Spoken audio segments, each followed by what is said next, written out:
The Alfie Whattam podcast. What about the toll that the skeptics have on your family? Because you seem mentally pretty tough, that you can handle critique. What about... I've learnt over time. What about your family? You got a partner, kids. How do they... It has been tough in the past. I mean, my wife and I have adjusted to it. The kids we've kept out of most of this. I mean, son Ben is now being involved with the business more. Okay. The other two, people don't really know who they are, so it doesn't impact them too much. They see things, but they're used to it. Yeah. Okay. Do you think the general consensus will ever shift in the future to the majority of the community believing you are the creator? The community? I mean, this is a silly concept. Is there an internet community? I mean, we've got this in there, but the reality here is we have a very small number of people. Yeah. This, what you call the community, is probably less than 10,000 people globally. Okay. Of those 10,000, I don't know what the percentages are in terms of people that believe your story as opposed to believing other people are the creator. I don't know, but there's certainly let's take some of their leaders, like one of the early core developers, Emir Tackett, who went over to Syria and helped with terrorist activities. Will he trust my vision? No. So will terrorists be traceable? Yes. That isn't something he wants.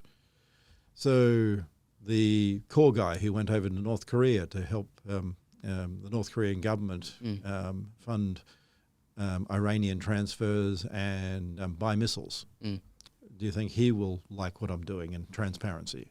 No. Probably not, no. So some of the other guys involved with the drug industry, people like Mr. Maxwell involved with ransomware, the guys involved with child porn, the guys involved with people smuggling. None of those are going to like what I do. Do you think they'll ever agree?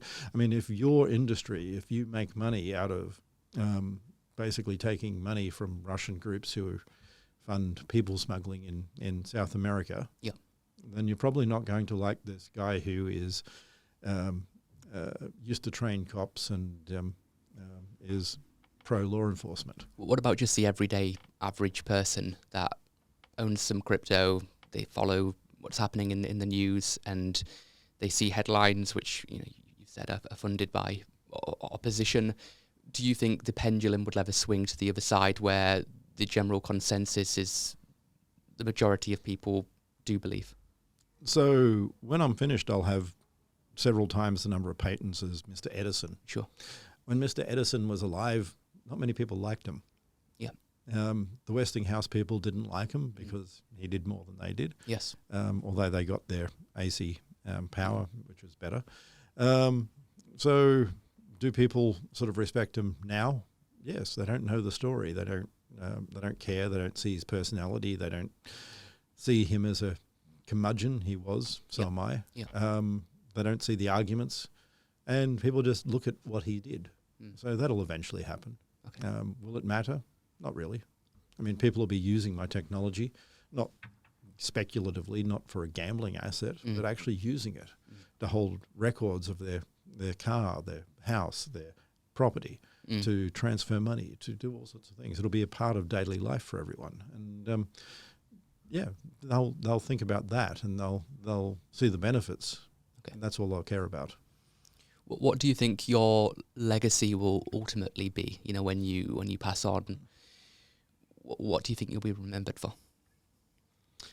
I mean, there are a lot of inventions that we're doing. I mean, people don't even realize we've got.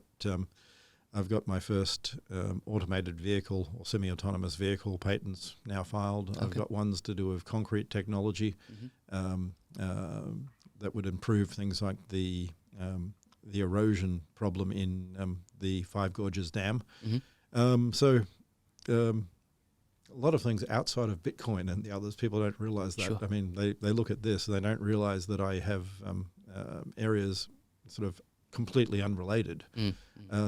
IoT, industrial IoT. I mean, going into technology to do with road building. Mm-hmm. So, okay.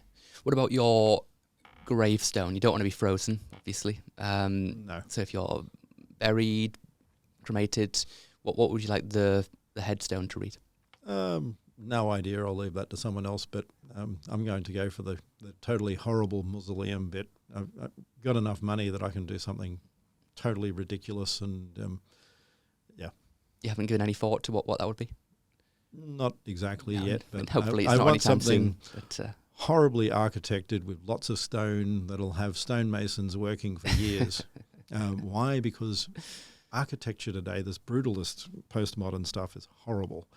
And some rich asshole like me needs to start funding things so that people will start becoming stonemasons again, will build architecture that will last. Not buildings with a 30 to 50 year lifespan, but ones that 400 or 500 years from now, people will look at and go, God, that's brilliant. They won't even care who built it. I mean, when you go to Yorkminster, I mean, you don't look at the architect. It's on the building. Sure. And the people who designed the cathedral are there. And if you want to find out, you can find out. But you just look at the building and you stare in awe. Yeah. And that's what matters. Hey, thanks for watching this YouTube video. If you want to see more like this, please remember to subscribe, and I'll see you in the next video.